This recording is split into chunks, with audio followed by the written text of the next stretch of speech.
Tommy here from Intelligence, and today I'd like to tackle Kotaku's article that supposedly confirms that Fallout 4 is in development. My views on the author do not reflect my views on Kotaku as a whole. It should also be noted that my goal is only to bring information to the table that needs to be considered in order to properly identify that this is a confirmation. I am among the Fallout fans watching. I am one of you if you like the series, and I want this game just as badly as you do.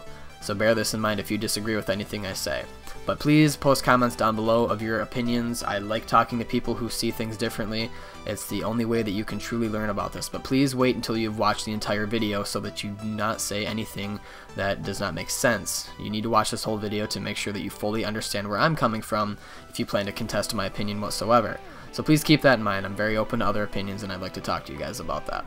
So let's start with the article itself. The article was written by Jason Schreier, and excuse the pronunciation of that name, who also wrote an article giving the 5 reasons he didn't believe in the Survivor website being real, and another about the website after the hoaxer admitted to it being a hoax. This is important to note, and I'll explain why in a minute. In the article, Jason firstly expresses sympathy for our disappointment as Fallout fans in the Survivor website being a hoax.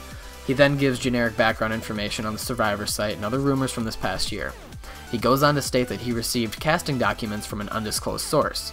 The documents show a few things, including the player narrating the introduction, references to the Commonwealth, and the staple phrase for the Fallout series, "War never changes," and a seemingly static set of dialogue. The final thing to note is that the sources are off the record, so the credibility of these documents that he received lands solely on whether or not we trust Jason's judgment of credibility. So let's take a deeper look here at the casting call documents, and I feel the need to say this first, as many people have expressed they don't think the writing for Fallout 4 is good so far, and I can't stress this enough. Casting documents for a project do not contain any sensitive information relating to the game. If you are applying for a voice acting role, you are given sample scripts that relate to the emotional appeal of the character you are trying out for. Any company that keeps their projects as secretive as Bethesda is not going to be stupid enough to release potential spoilers and significant plot points to anybody who tries out. Even having people sign agreements that forbid disclosure of the material is too big a risk to take when other smarter alternatives are available. So these documents should in no way provide definitive evidence of the game's plot or location. Jason states this in his article, that the documents could have been invented for the casting call, and this is most likely the case. I felt the need to elaborate so people would understand that, and there's no discrepancies there. So, the casting call documents prove nothing to us. There's a sketch of a vault dweller holding a 10mm pistol and a script-like text on a sheet of paper. There is nothing authentic about these documents that we have been shown.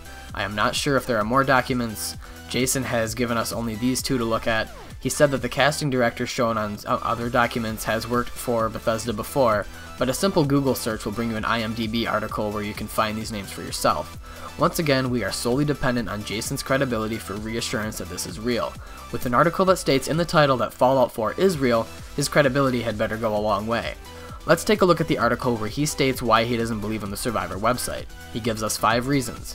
One reason is that the counter wasn't counting down to the date of the VGX Awards. Fair enough, I can see how this is plausible. Another was the inconsistencies with who was hosting the websites. A very good argument as well. Then we have the other 3. I'll start with one that states, Bethesda still hasn't said a thing about it. Why would a company who is trying to tease their fans ruin the mystery of the website? Any statement they could have made regarding it could be taken in so many different ways. The only thing that Bethesda would have been able to say about it responsibly is that the website is a hoax. So I don't think this reason was thought through enough in the slightest. Another reason was that people were pointing to Eric Dellum's Twitter teases as proof.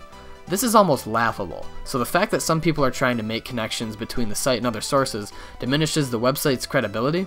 Are you serious? If I said, you know, I think that the Survivor website is actually a teaser for a new brand of peanut butter, would that somehow make the website less convincing? Once again, that isn't a reason that could have possibly been thought through.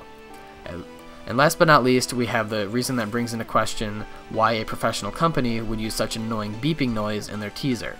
He later commented that this was a tongue-in-cheek reason, otherwise known as sarcasm, and he was referring, of course, to the Morse code on the website, which was potentially the biggest part of the website, and it was a joke. So, a joke or sarcastic humor is completely fine, don't get me wrong, but only 2 of his reasons were even arguable. The other 3 were either blatant ignorance or sarcasm.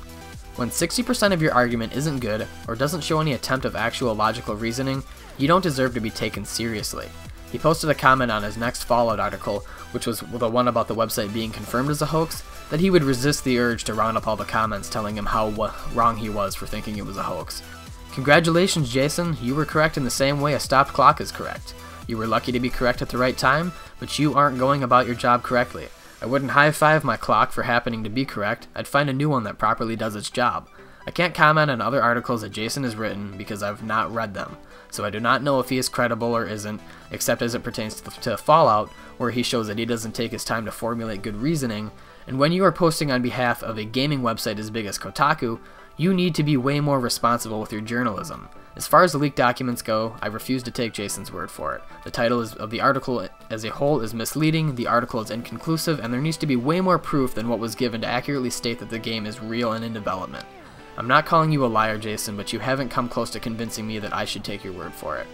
So thank you for watching, remember to leave feedback, stay positive, and keep your fingers crossed for a new title. Subscribe for more information as it unfolds. I'm Tommy from Intelligence, make the most of your day.